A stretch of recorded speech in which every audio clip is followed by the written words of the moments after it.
জাল্লা শানু রাত 12টা বেজে 39 মিনিট আমার ঘড়িতে এত রাত অবধি বসে থাকার তৌফিক দিলেন। মাথাকে নত করে উচ্চ কণ্ঠে বলে উঠছে আলহামদুলিল্লাহ। বলি আল্লাহু আকবার, আল্লাহু আকবার, লা ইলাহা ইল্লাল্লাহু, আল্লাহু আকবার, আল্লাহু আকবার, ওয়ালিল্লাহিল হামদ, ওয়ালিল্লাহিল হামদ। আমরা প্রশংসা করলাম কার? শেষ মুহূর্ত পর্যন্ত একমাত্র কেবলমাত্র এই জায়গায় প্রশংসা হবে কার? কথা হবে কার?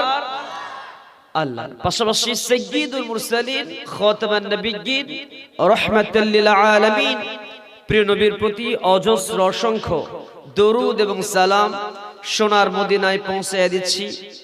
ভারতবর্ষের এই জমিন থেকে দিল উজাড় করে মোহাব্বতের সাথে সমস্বরে উচ্চ কণ্ঠে একযোগে আমরা বলছি মুহাম্মদুর রাসূলুল্লাহ সাল্লাল্লাহু আলাইহি ওয়াসাল্লাম।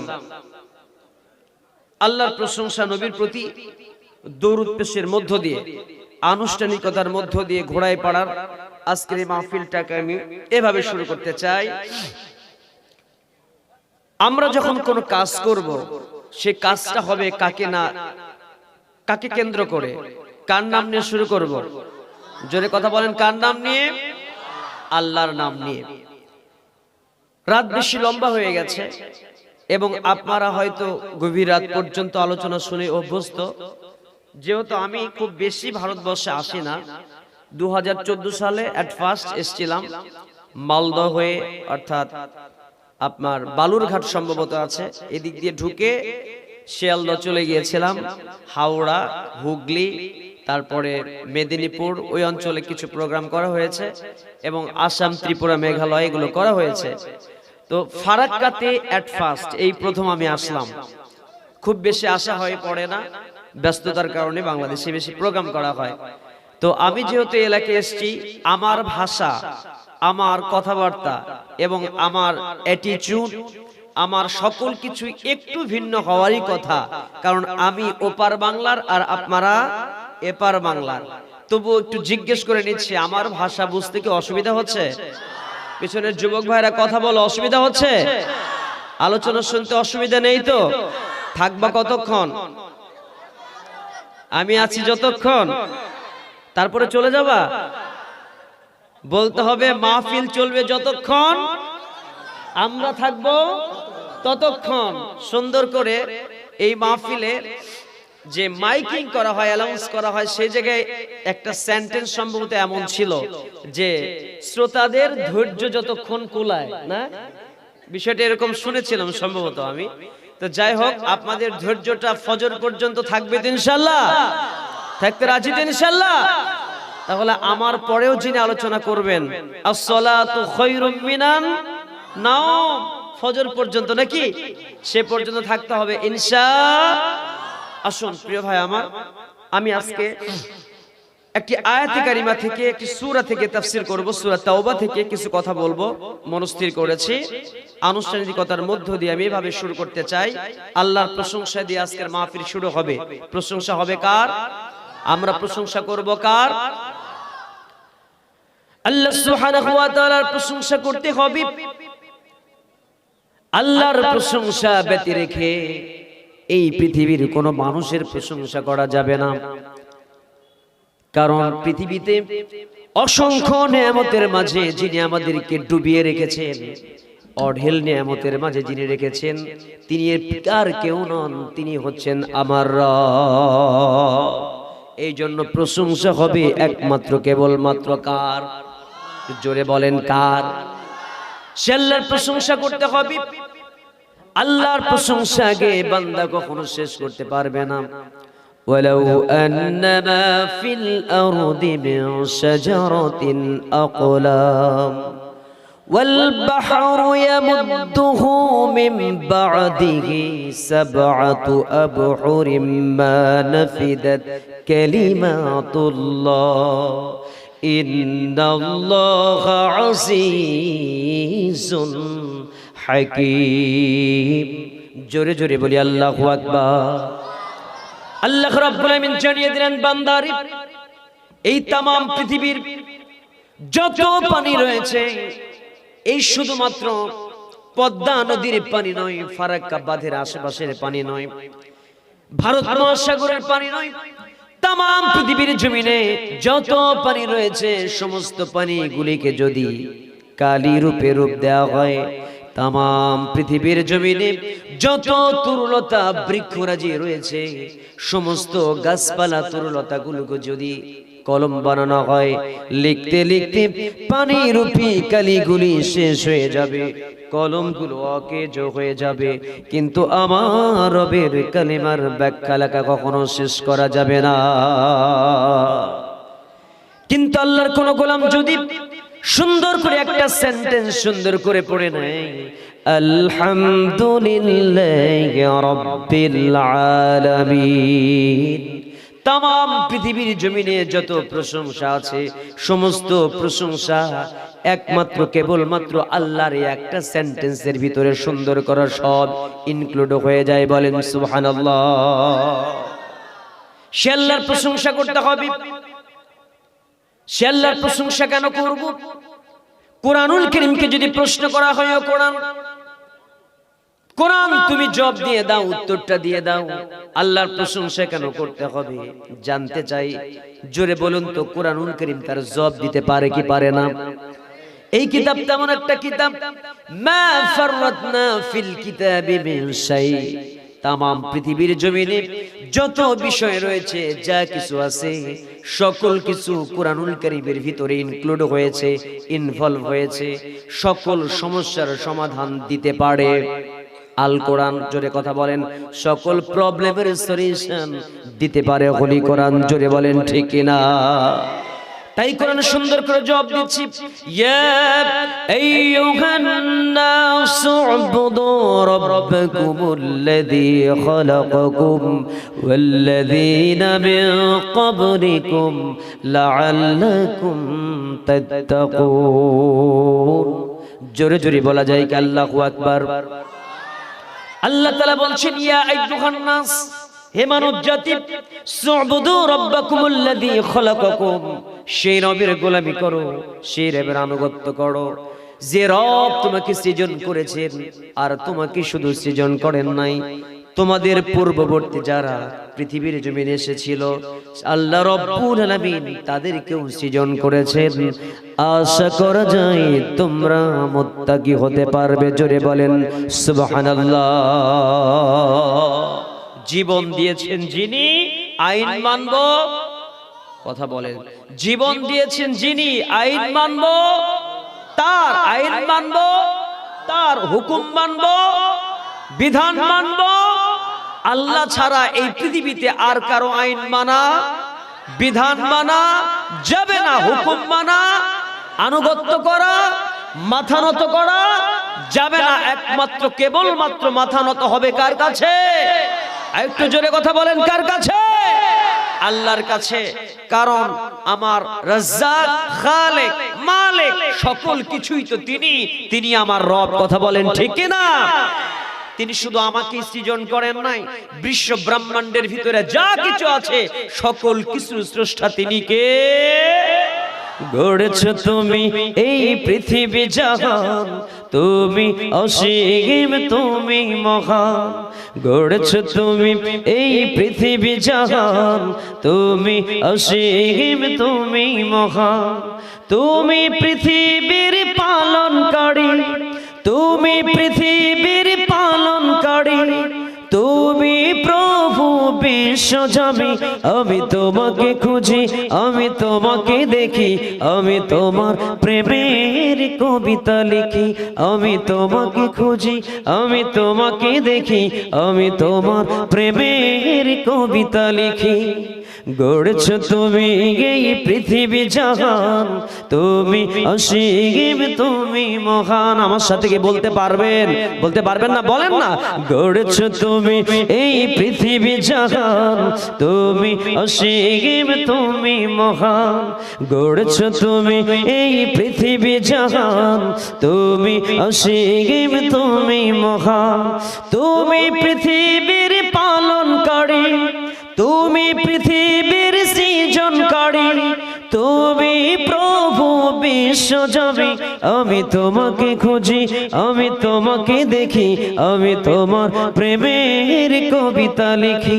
আমি তোমাকে খুঁজি, আমি তোমাকে দেখি, আমি তোমার প্রেমের কবিতা লিখি। লিল্লাহে তাকবীর।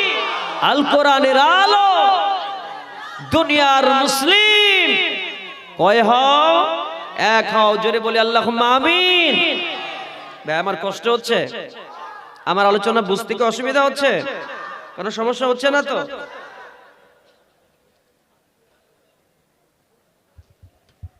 আসসালামু আলাইকুম। বলছি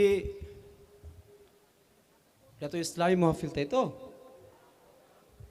ইসলাম কার কাছ থেকে পেয়েছি? কার দ্বারা? আল্লাহ রসুলের দ্বারা, তাই না? আল্লাহ রসুল বক্তৃতা করেছেন না করেননি? আল্লাহ রসুল বক্তৃতা করেছেন? করেছেন। আল্লাহ রসুলের বক্তৃতা এতগুলো কোরআন ও হাদিস, হাদিসের মধ্যে আল্লাহ রসুলের বক্তৃতা যে হয়েছে, নকল করা হয়েছে, কোথাও এতবার নারা আর সুবহান আল্লাহ আর আল্লাহু আকবারের, এটা কি? আল্লাহ রসুল এতগুলো বক্তৃতাতে কোথাও হাদিসের মধ্যে আছে যে কথায় কথায় মূল কথা বাদ দিয়ে শুধু পাবলিককে শুধু করা? এগুলো শুনতে ভালো লাগছে? ভালো লাগছে? ভালো তো লাগবেই, লাফাতে তো ভালো লাগে না? আরে ভাই, 10 মিনিট সময় কি করে 10 মিনিটে 20টা কথা বলে 20টা মানুষ উপকৃত হবে সেই ভাবনা রাখতে হবে। আমি আগেই বলেছিলাম একেবারে কোরআন ও সহিহ সুন্নাহর আলোকে একটা টপিকের উপরে নির্ভেজাল বক্তৃতা হতে হবে। কোনো রকমের আমি বুঝতে পারছি না যে এই মজলিসগুলো কেন সাজে। আমি অনুরোধ করব আমাদের মেহমান সাহেবকে যে আপনি একেবারে টপিকের উপর দিয়ে কথা বলবেন। আল্লাহ রসুল সাল্লাল্লাহু আলাইহি সাল্লামের আদর্শ যদি দিতে হয়, বক্তৃতা আল্লাহ রসুলের আদর্শই হতে হবে। জি, সময় তো আমি একটু পরিচয়টা জানতে চাচ্ছি আপনার। সভাপতি সাহেব, আলহামদুলিল্লাহ। জি, সভাপতি সাহেবকে আমি অনেক ধন্যবাদ জানাচ্ছি, মোবারকবাদ জানাচ্ছি। আলহামদুলিল্লাহ। আমরা যেহেতু বাংলাদেশ থেকে এসেছি, আমি প্রথমেই বলেছি আমাদের বাংলাদেশের আলোচনার একটা সিস্টেম আছে, একটা ধরন আছে, যেটা আমি যেভাবে শুরু করেছি। এবং আগে থেকে যদি আমাকে কোনো সাবজেক্ট দেওয়া হতো, ধরেন গীবত, আল গীবাতু আশাদ্দু মিনাজ জিনা, এর উপরে 2.5 ঘন্টা বক্তৃতা হবে, আলহামদুলিল্লাহ হয়ে যেত। পরনিন্দা যদি হতো কোনো সাবজেক্ট যে এই আয়াত হবে, তাহলে সুন্দর করে সে আয়াতের উপরে কথা হতো। কিন্তু যেহেতু আমাকে কোনো সাবজেক্ট দেওয়া হয়নি, এজন্য আমি সূরা তাওবার 112 নম্বর আয়াত তুলেছি। এখান থেকে মুমিনের যে কোয়ালিটি, যে গুণ, সেখান থেকে কথা হবে। কিন্তু রাত যখন গভীর হয়, দেখেন আমি যখন আছি, লোক কিন্তু এসেছে, কমে নাই, বেড়েছে। কথা বলে না। আমি ওঠার পরে কমেছে না বেড়েছে? লোক কমছে না বাড়ছে? বাড়ছে। তাহলে বুঝতে হবে এই শ্রোতাগুলো আমার পরিচিত না অপরিচিত? অবশ্যই তারা আমাকে চেনে, জানে, ইউটিউব সার্চ করে দেখেছে, এজন্য তারা এসছে। এবং আমি কি ধরনের কথা বলি, আমি কি বলি, আপনারা জেনে বুঝে আমাকে ইনভাইট করেছেন, ইনভাইটেড হয়ে এখানে এসছি।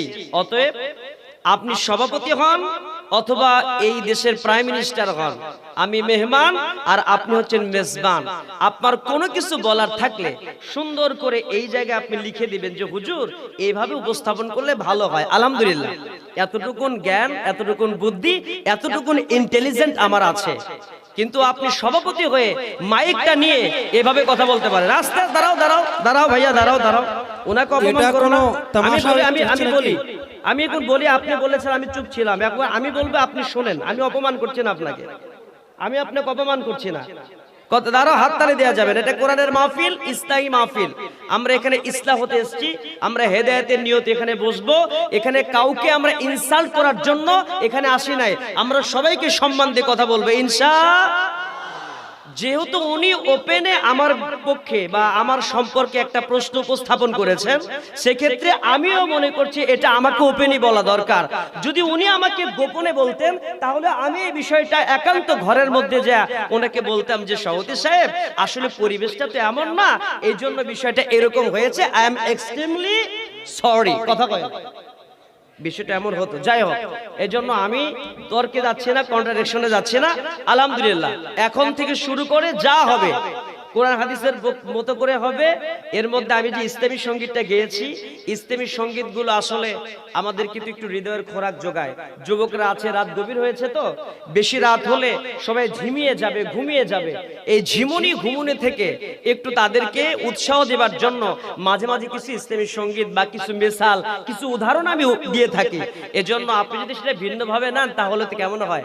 যাই হোক, সভাপতি সাহেবের কথাকে আমি মাথায় নিলাম, ওনার কথাকে মাথায় নিয়েই আমি আলোচনা করছি ইনশাআল্লাহ। জি, সূরাটার নাম সূরা তাওবা, 112 নম্বর আয়াত শুরু হচ্ছে। সবাই আমার সাথে বলুন, আউযু বিল্লাহি মিনাশ শাইতানির রাজীম, বিসমিল্লাহির রহমানির রহিম। التائبون العابدون الحامدون السائحون الراكعون الساجدون الآمرون بالمعروف والناهون عن المنكر والحافظون لحدود الله وبشر المؤمنين। আল্লাহ সুবহানাহু ওয়া তাআলা বলেন, মুমিনদের কয়েকটা গুণের কথা বললেন, কয়েকটা কোয়ালিটির কথা বললেন। একজন মুমিন কেমন হবে, ইমানদার ব্যক্তি কেমন হবে। প্রথম নাম্বার গুণ হচ্ছে একজন মুমিনের যে গুণটা হবে, প্রথম নাম্বার 1 যে গুণটা হবে সেটা হচ্ছে একজন মুমিন হবে তাইবুন, তওবাকারী। একজন মুমিন তিনি কেমন হবে, তওবাকারী হবেন। আর সেই তওবার যে সিস্টেমটা আছে, এখন তওবা নিয়ে আমরা একটু বিস্তারিত আলোচনা করব। একজন মুমিন কখনো সে দাম্ভিকতা প্রদর্শন করবে না, সে অহংকারী হবে না, সে নতজানু হবে। ভুল করলে সে আল্লাহর কাছে ক্ষমা চাইবে, সেই ব্যক্তি আল্লাহর কাছে মাথা নত করে ক্ষমা চাইবে, যায় আল্লাহ আমি ভুল করেছি, আল্লাহ তুমি আমাকে ক্ষমা করে দাও, আমার তামাম জিন্দেগীর গুনাহগুলোকে তুমি আল্লাহ মাফ করে দাও। একজন মুমিনের প্রথম গুণ এই আয়াতের আলোকে কি হবে, মুমিন হবে কেমন, তওবাকারী। কথা বলেন, মুমিন কেমন হবে, জোরে বলতে হবে, কেমন হবে, তওবাকারী। আমি যদি মাঝে মাঝে উত্তরটা না পাই, আমি কথা বলতে পারবো না। কারণটা হচ্ছে যে শ্রোতারা আমার কথাটাকে গিলছে কিনা, নিচ্ছে কিনা। আমি শুধু বকাউল্লাহ বকে গেলাম আর শ্রোতারা শুধু ঝিমায়ে গেল, ঘুম পেড়ে গেল, প্রশ্ন করলাম অ্যানসার দিতে পারলো না, এই আলোচনার মানে হয় না। এটা নট অনলি জালসা বাট অলসো ক্লাসরুম। তাদারুসুল ইলমি সাআতাম মিনাল লাইলি খায়রুম মিন ইহইয়াইহা। সারা রাত নফল নামাজের চাইতে কোরআনুল কারীমের নিয়ে যদি কেউ সুন্দর করে দর্স দেয়, সারা রাতের নফল নামাজের চাইতে এই দর্সের এই জায়গাটা আল্লাহর কাছে বেশি পছন্দের, বেশি সব। সুবহানাল্লাহ কয় না? যেন আমাকে যেখানে বসিয়েছেন সেই জায়গাটা শিক্ষকের জায়গা, কিন্তু আমি অত বড় শিক্ষক নই, আমিও কোরআনের ছাত্র। এবং আমরা যারা বসেছি সবাই কার ছাত্র, সেই কোরআনুল কারীমের ছাত্র হয়ে বসছি। অতএব আমাকে আমার মতো বলতে দিন। এরপরে সুন্দর করে যদি কোনো বিষয় ইনস্ট্রাকশন দেওয়ার থাকে আপনি লিখে দিতে পারেন, বা ডান পাশে বাম পাশে, আমি সেই বিষয়গুলো ফলো করে চলবো ইনশাআল্লাহ। তাছাড়া মাঝখানে যদি কাউন্টার দেওয়া হয়, আমি কথাকে সাজিয়ে নিতে পারবো না, হেজিটেশন ফিল হবে, আমি কথা বলতে পারবো না। আমাকে এখানে একজন ডাক্তারকে প্রেসক্রিপশন করতে দেওয়া হয়েছে, যদিও সে ডাক্তার ভুল করে, আপনি পরে বলবেন তার ভুল টুল ধইরা। এখন প্রেসক্রিপশন করছে ডাক্তার, উনি সুন্দর করে, যদি কোন ডাক্তার এখন বলে ডায়াবেটিক্স হইছে, এখন সেই ডাক্তারকে বলা হলো যে ডাক্তার সাহেব আপনি আমাকে কি ওষুধ লিখছেন? উনি লিখে দিল যে আপনি সকালবেলা কি খাবেন, আপনি সকালবেলা কি করবেন, খাবার কম খাবেন, দুপুরবেলা কম খাবেন, মানে একটু 2টা রুটি খাইলেন, রাত্রি একটু সামান্য কিছু খেয়ে ঘুমিয়ে যাবেন, বা করলা রস খাবেন, এগুলো লিখে দিল। এখন ডাক্তার সাহেব প্রেসক্রিপশন করছেন, এখন রোগী বলছে যে না এগুলো তো খাওয়া যাবে না, এত কম খাওয়া যায়, আর মিষ্টি খেতে দিচ্ছেন না, এটা কি হয়? আমি করলা রস তিতো জাতীয় জিনিস খেতে পারবো না। অতএব একটা কাজ করুন, মিষ্টি মিষ্টি যে ওষুধগুলো লিখে দেন, উনি লিখে দিল সকালবেলা খাবেন আধা কেজি মিষ্টি, দুপুরবেলা খাবেন মিষ্টি জাতীয় দই 1 কেজি, আর রাত্রিতে যতটা পারেন পেট পুরে ভাত খাবেন। এই রকম করে যদি প্রেসক্রিপশন ডাক্তার করে, তাহলে মাশাআল্লাহ রোগীর পরামর্শ নিয়ে যদি ডাক্তার প্রেসক্রিপশন করে, তাহলে মিনহা খলাকনাকুম ওয়া ফিহা নুঈদুকুম ওয়া মিনহা নুখরিজুকুম তারাতান উখরা, তাহলে রোগী এমনি মারা যাবে, ডাক্তার আর কখন করার কিছু থাকবে না।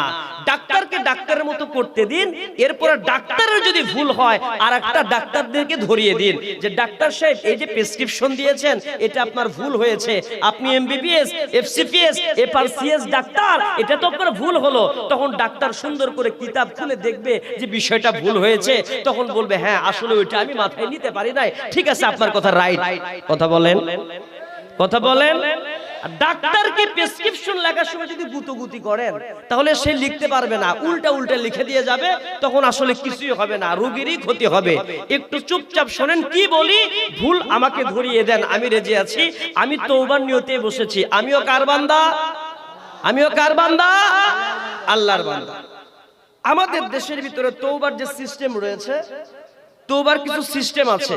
আমরা মনে করি সারা জীবন যা করি শেষ বয়সে গিয়ে আমরা হজ করে আসব এবং শেষ বয়সে গিয়ে আমরা তওবা করব, তাহলে আমাদের সব গুনাহগুলো আল্লাহ মাফ করে দেবেন। এই ধরনের টেন্ডেন্সি আমাদের ভিতরে আছে না নাই? আছে।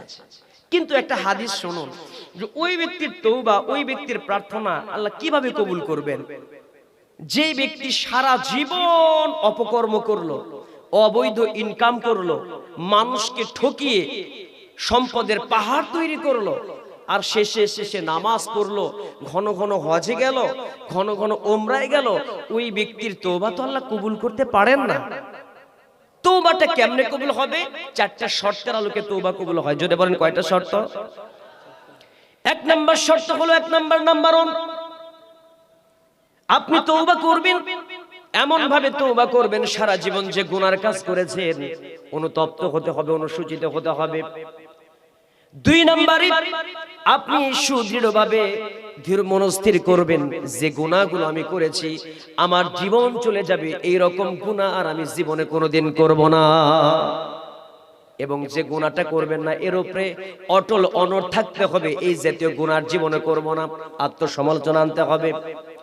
এবং শেষের যে বিষয়টা, আপনি সুদৃঢ়ভাবে সবকিছু করলেন, জীবনে গুনার কাজ করবেন না, আপনি আত্মসমালোচনা করলেন, অনুসূচিত হলেন, কিন্তু যদি হকুল্লাহ আর হকুল ইবাদ 2টি বিষয় রয়েছে, বান্দার হকের সাথে যদি কোনো কিছু সংশ্লিষ্ট থাকে, ধরে নেন আপনি কোনো ব্যক্তির কোটি কোটি টাকা মেরে খেয়েছেন, সুদের টাকার পাহাড় করেছেন, ঘুষের টাকা দিয়ে সম্পদের পাহাড় করেছেন, আপনি যত তওবা করেন না কেন, এই টাকাগুলো যদি ঘুষের টাকা, সুদের টাকা আর যদি মানুষ ঠকানো টাকা যদি ওই ব্যক্তিদেরকে ফিরে না দেন, কিয়ামত পর্যন্ত তওবা করলেও আল্লাহ রাব্বুল আলামিন আপনার তওবা কবুল করবে না।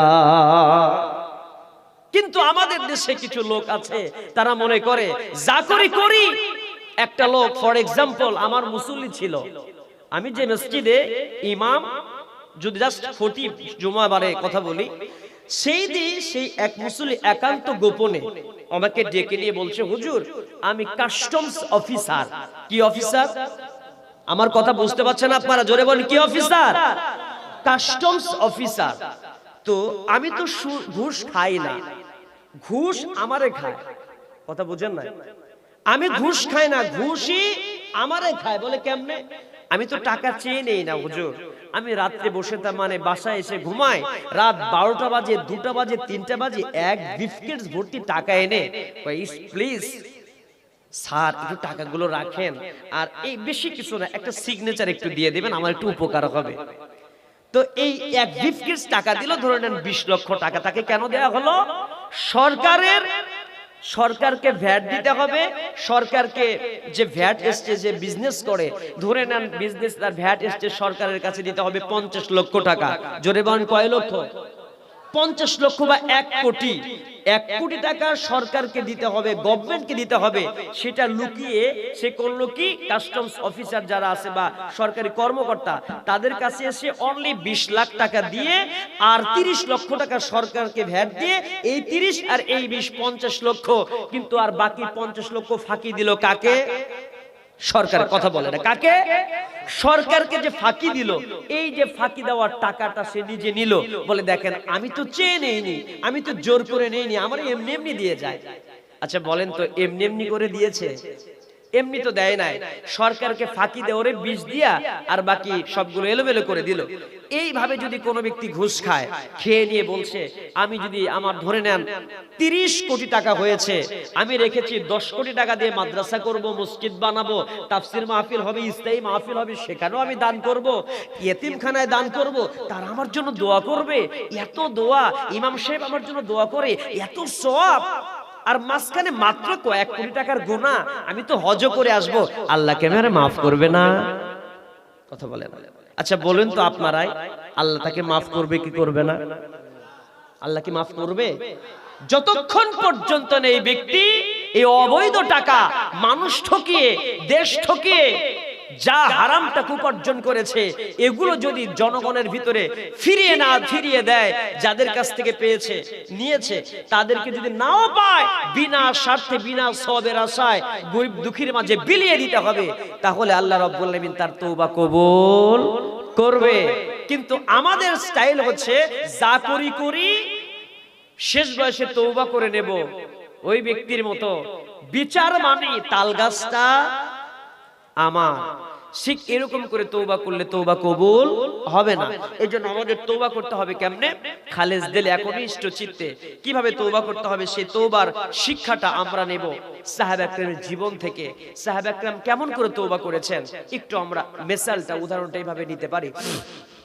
রাসূল সাল্লাল্লাহু, অনেকগুলো হাদিস আসছে, একটা হাদিস আমরা বেশি কমন পরিচিত নেই এইভাবে। আল্লাহ নবী সাল্লাল্লাহু আলাইহি ওয়াসাল্লামের কাছে একজন মহিলা সাহাবী আসলেন। আরেকটা হাদিস এসেছে আবু হুরায়রার কাছে একজন মহিলা সাহাবী এসেছিলেন, সেটাও একটা হাদিস আছে। আমি এটা বলি, আল্লাহ নবীর কাছে একজন মহিলা এসে বলছে, ইয়া রাসূলুল্লাহ, আমি জিনা করেছি। জোরে বলেন কি করেছে? জোরে বলেন কি করেছে? জিনা করেছে। মহিলা ব্যক্তিটি বলছেন, ইয়া রাসূলুল্লাহ, আমি জিনা করে ফেলেছি। জিনা করার পরে আমার পেটের ভিতরে বাচ্চা চলে এসেছে, সন্তান চলে এসেছে। ইয়া রাসূলুল্লাহ, এইবার আমি চাই কি করব? এই দুনিয়া থেকে আমি আল্লাহর কাছে তো আমাকে ফিরে যেতেই হবে, সুম্মা ইলাইহি তুরজাউন, আল্লাহর দিকেই তোমাদের ফিরে যেতে হবে। কিন্তু দুনিয়া থেকে যখন আমি চলে যাব, এই জিনার গুনাহগুলো নিয়ে আমি হাসরের ময়দানে জিনাকারের কাতারে দাঁড়াতে পারবো না। ইয়া রাসূলুল্লাহ, এই জিনা করার অপরাধে আমি অপরাধী হয়েছি, আপনি সুন্দর করে এই জিনার বিধানটা আমার উপরে বাস্তবায়ন করেন। রাসূল বলছেন, মহিলা সাহাবী রে, তুমি জিনা করেছো, অবৈধ সম্পর্ক করার কারণে পেটের ভিতরে বাচ্চা চলে এসেছে, তোমার উপরে যদি জিনার বিধান বাস্তবায়ন করা হয়, সন্তানটাও মারা যাবে। আমি তোমার কারণে তো সন্তানটাকে মারতে পারি না। যতক্ষণ পর্যন্ত না সন্তান দুনিয়াতে ভূমিষ্ঠ না হবে, ততক্ষণ পর্যন্ত তুমি বাড়িতে চলে যাও।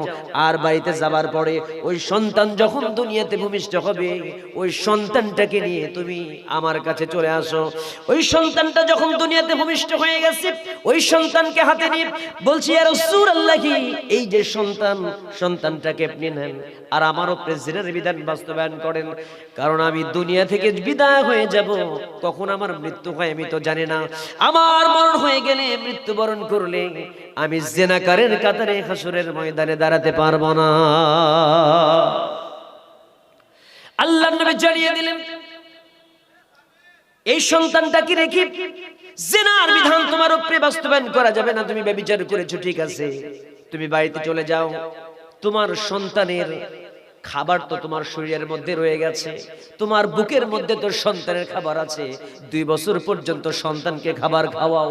এই সন্তান যখন খাবার খাওয়ার পরে, দুধ পান করার পরে, যখন আস্তে আস্তে করে বড় হবে, বড় হবার পরে এই সন্তানটা যখন ধীরে ধীরে অন্য কোনো খাবার খেয়ে পৃথিবীর জমিনে চলতে পারবে, এরপরে তুমি সন্তানটাকে আনবে, এরপরে তোমার উপরে জিনার বিধান বাস্তবায়ন করা হবে। আল্লাহ নবীর কথা শুনে এই মহিলাটি বাড়িতে চলে গেলেন। বাড়িতে গিয়ে তার টেনশন, ভালো লাগে না, কখন দুনিয়া থেকে বিদায় হয়ে যায় জানি না, কারণ মৃত্যু তো সবার আছে।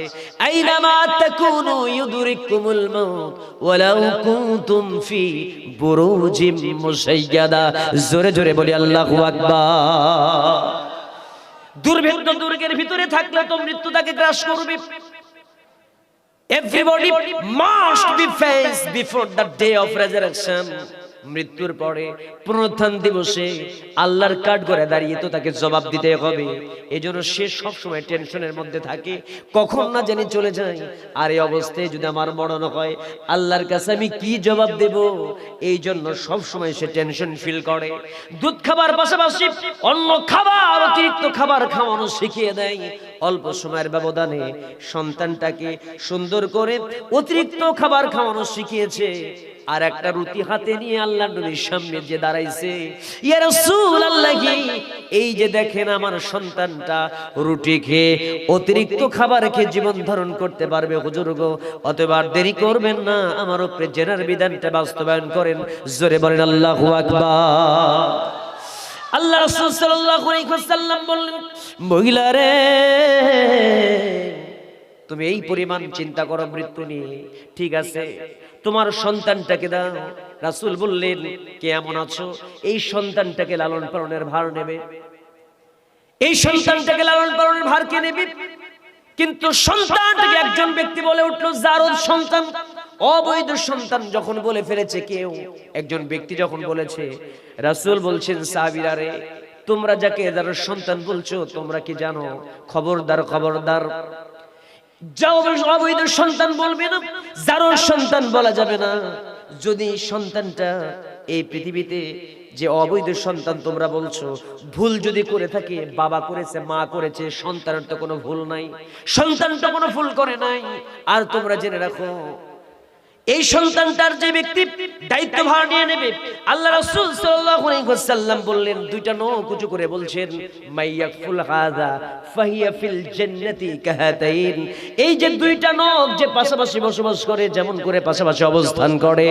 আর তোমরা জেনে রাখো, এই দুনিয়া থেকে যে দুনিয়াতে সন্তানের লালন ভার আর দায়িত্ব যে ব্যক্তি নেবে, আল্লাহ রাব্বুল আলামিন সুন্দর করে রাসূল বলছেন, তোমরা জেনে রাখো, আমি যে জান্নাতে বসবাস করব, যে জান্নাতে থাকব, আমার সঙ্গে ওই ব্যক্তি এইরকম আমার পাশাপাশি দুই নখের মতো করে এত পাশাপাশি নিকটতম সে প্রতিবেশী হয়ে আমার সঙ্গেও জান্নাতে থাকবে। বলেন সুবহানাল্লাহ।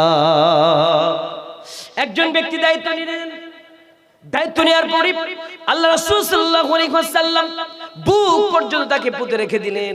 আর পুঁতে রাখার পরে পাথর নিক্ষেপ করে দুনিয়া থেকে যখন তাকে বিদায় করা হলো, দুনিয়া থেকে বিদায় হবার পরে ওই মহিলাটা যখন দুনিয়া থেকে বিদায় হয়েছে, শরীরের রক্তটা ফিনকি দিয়ে বের হয়ে একজন সাহাবীর শরীরের মধ্যে পড়ে গেছে। সাহাবীর শরীরের মধ্যে লেগে যাবার পরে আল্লাহ নবী সাল্লাল্লাহু আলাইহি ওয়াসাল্লামের সামনে ওই মহিলাকে ভৎসনা দিয়েছে, গালি দিয়েছে। যখন সঙ্গে সঙ্গে আল্লাহ রাসূল সাল্লাল্লাহু আলাইহি ওয়াসাল্লাম বলছেন, তোমরা কি জানো, তোমরা এই মদিনাতে এই মহিলার এই গুনাহের কারণে তোমরা তাকে ভৎসনা করছো, গালি দিচ্ছ, তাকে বলছো সে জেনা করে দুনিয়া থেকে বিদায় হয়েছে। কিন্তু তোমরা তো জানো না, এই মহিলাটা এত পরিমাণ তওবা করেছে, এত পরিমাণ খালেস দিলে তওবা করেছে। এই মদিনার ৭০ জন গুনাহগার ব্যক্তির ভিতরে যদি তারা তওবাটা বন্টন করে দেওয়া হয়, আল্লাহ রাব্বুল আলামিন তার এই ৭০ জন ব্যক্তির গুনাহগুলোকে মাফ করে দেবে। জোরে বলেন সুবহানাল্লাহ। এই মহিলা কেমন করে তওবা করেছিলেন, খালেস দিয়ে তওবা করেছিলেন। ইয়া আইয়ুহাল্লাযীনা আমানু, আল্লাহ তাআলা সুন্দর করে বলছেন, ইয়া আইয়ুহাল্লাযীনা আমানু তুবু ইলাল্লাহি তাওবাতান নাসুহা আসা রাব্বুকুম আন ইউকাফির আনকুম সাইয়্যাতিকুম ওয়া ইউদখিলাকুম জান্নাতিন তাজরি মিন তাহতিহাল আনহার। জোরে জোরে বলি আল্লাহু আকবার। আল্লাহ তাআলা বলছেন, ইয়া আইয়ুহাল্লাযীনা আমানু, হে ঈমানদাররা, তুবু ইলাল্লাহি তাওবাতান নাসুহা, তোমরা তওবা করো, খালিস দিলে তওবা করো, একনিষ্ঠ চিত্তে তোমরা আল্লাহর কাছে তওবা করো। আর তোমরা যদি তওবা করতে পারো, আসা রব্বুকুম আইয়ুকাফির আনকুম, আর তোমরা খালিস দিলে তওবা করলে আল্লাহ রব্বুল আলামিন আশা করা যায় তোমাদের তওবাগুলোকে আল্লাহ কবুল করবেন আর তোমাদের ক্ষমা করে দেবেন, আর তোমাদের গুনাহগুলোকে আল্লাহ রব্বুল আলামিন ক্ষমা করে দিয়ে এমন জান্নাতের ভিতরে তোমাদের প্রবেশ করাবেন যে জান্নাতের নিচ দিয়ে ঝর্ণা দ্বারা প্রবাহিত হয়। জোরে জোরে বলেন সুবহানাল্লাহ। মুসলমান ভাই আমার, তাহলে আমাদেরকে তওবা করতে হবে সাহাবা کرامের মতো করে, এরকম করে খালিস দিয়ে তওবা করতে হবে যেইভাবে তওবা করেছিলেন এই মহিলা সাহাবী। বিশ্বনবী সাল্লাল্লাহু আলাইহি ওয়াসাল্লামের সাহাবা کرامের মতো করে আমাদের তওবা করতে হবে। লা তাকনাতি মির রাহমাতিল্লাহ ইন্নাল্লাহ ইয়াগফিরু যুনুবা জামিআ। যে আল্লাহ বলছেন, লা তাকনাতু মির রাহমাতিল্লাহ, আল্লাহর রহমত থেকে তোমরা নিরাশ হইও না, আল্লাহর রহমত থেকে নিরাশ হইও না। তিনি তো রহমানুর রহিম, তিনি গফুরুর রহিম, তিনি আমাদেরকে ক্ষমা করে দেবেন। আল্লাহর রহমত থেকে নিরাশ হওয়া যাবে না। ইন্নাল্লাহ, নিশ্চয়ই আল্লাহ, ইয়াগফিরু যুনুবা জামিআ, যতগুলো গুনাহ আছে আমাদের সমস্ত গুনাহগুলোকে আল্লাহ ক্ষমা করে দিতে পারে কি পারে না? কথা বলেন, পারে কি পারে না? এজন্য নাম্বার 1 এই আয়াত থেকে আমরা শিক্ষা নিলাম যে আমরা তওবা করব খালেস দিলে। আর তওবার যে শর্তগুলো বললাম, আমাদের সবচেয়ে ইম্পর্টেন্ট যে শর্ত, সে গুরুত্বপূর্ণ যে শর্ত, সেটা হচ্ছে বান্দার হকের সাথে যদি কোনো কিছু সংশ্লিষ্ট থাকে অবশ্যই সেটাকে ফিরিয়ে দিতে হবে। এরপরে তওবা করলে তওবা কবুল হবে, নচেত আপনার তওবা আল্লাহর দরবারে কবুল হবে না। 2 নাম্বার আসুন, আমরা 2 নাম্বার কি জানবো? আবিদুন। আল্লাহ তাআলা বলছেন যে একজন ইমানদার সে কেমন হবে? আবিদুন, সে হবে ইবাদতকারী। একজন ইমানদার ব্যক্তি কেমন হবে? এই যে দেখছেন, যদি শুধু ইসলাহি আলোচনা করা হয় আপনারা কেমন যেন হয়ে গেছেন, মানে আপনারা শুধু সহি কিছু আলোচনা আমিও করতে চাই, আমিও এটার পক্ষে, কিন্তু আসলে মাঠটা এমন হয়ে গেছে যুবকরা নামাজ পড়ে না, যুবকরা ইসলামের পথে না থেকে একটু বেশি উৎসুক হওয়ার কারণে, বেশি আনন্দ প্রিয় হবার কারণে এবং বেশি মডার্ন হবার কারণে আমরা একটু বিব্রত বোধ করি। অনেক সময় কথা বলতে গিয়ে আমরা হেজিটেশন ফিল করি। আসলে লোকজন যদি উঠে যায়, চলে যায়, আমি কাদের নিয়ে কথা বলবো? তখন আমাদেরকে লোক ধরে রাখার জন্য বিভিন্ন পলিসিকে ইউজ করতে হয়। এই জন্য আমরা এই বিভিন্ন ধরনের ভঙ্গিমা অভিনয় করে বা বিভিন্ন কথা বলে, মিসাল দিয়ে, এক্সাম্পল দিয়ে একটু ধরে রাখার চেষ্টা করি। তো ভাইয়া, সেই পরিবেশটা আজকে আমি পাবো না। যেভাবে বলছি চুপচাপ শুনে নিতে হবে, একটু ধৈর্যের সাথে ধৈর্যের পরিচয় দিয়ে বসে থাকতে হবে। আমরা এটা চাইবো, আমি আপনাদের কাছে এটা প্রত্যাশা করব। তো যে বিষয়ে বলছিলাম সেটা হচ্ছে 2 নাম্বার যে কোয়ালিটি একজন ইমানদারের, সে কি হবে? আবিদুন, আমরা হবে ইবাদতকারী। আমরা কি করব? ইবাদতকারী। ওমা খালাকতুল জিন্না ওয়াল ইনস ইল্লা লিয়াবুদুন। এই পৃথিবীতে মানুষকে, জিনকে, ইনসান আর জিন, এদেরকে দুনিয়াতে আল্লাহ পাঠিয়েছেন কি করার জন্য? ইবাদত করার জন্য। কিন্তু আমরা এখানে এসে ইবাদত ভুলে, আল্লাহর গোলামি ভুলে, আল্লাহর দাসত্ব ভুলে আমরা কি করছি? আমরা এমন পরিস্থিতির ভিতরে, দুনিয়ার ভিতরে আমরা এমন ভাবে চলছি যে আল্লাহ বুঝে আমাদেরকে যে পাঠিয়েছেন একটা উদ্দেশ্য নিয়ে, সে উদ্দেশ্য ভুলে গেছি। প্রাচুর্যের লালসা আমরা গাফেল হয়ে গেছি, দুনিয়া নিয়ে ব্যস্ত হয়েছি। আলহাকুমুত তাকাসুর হাত্তা যুরতুমুল মাকাবির কাল্লা সাওফা তা'লামুনা সুম্মা কাল্লা সাওফা তা'লামুন। আমরা প্রাচুর্যের লালসায় গাফেল হয়ে গেছি। আর কবর পর্যন্ত যাওয়ার আগ পর্যন্ত, মুখে মাটি পড়ার আগ পর্যন্ত আমাদের লালসাটা ফুরবে না। এজন্য আমরা দুনিয়ামুখী না হয়ে, আখিরাতমুখী না হয়ে দুনিয়ামুখী হয়েছি। অথচ আল্লাহ কি বলছেন?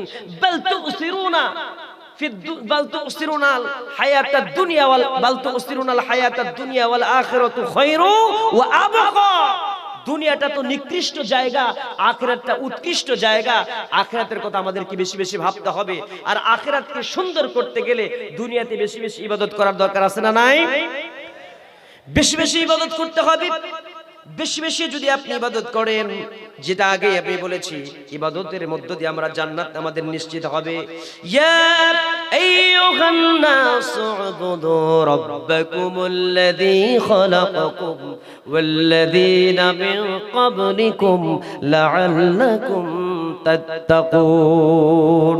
জোরে জোরে বলি আল্লাহু আকবার। আল্লাহ বলছেন, ইয়া আইয়ুহান নাস, হে মানব জাতি, সুবুদু রাব্বাকুমুল্লাযী খালাকাকুম, সেই রবের গোলামি করো যে রব তোমাকে সৃজন করেছেন।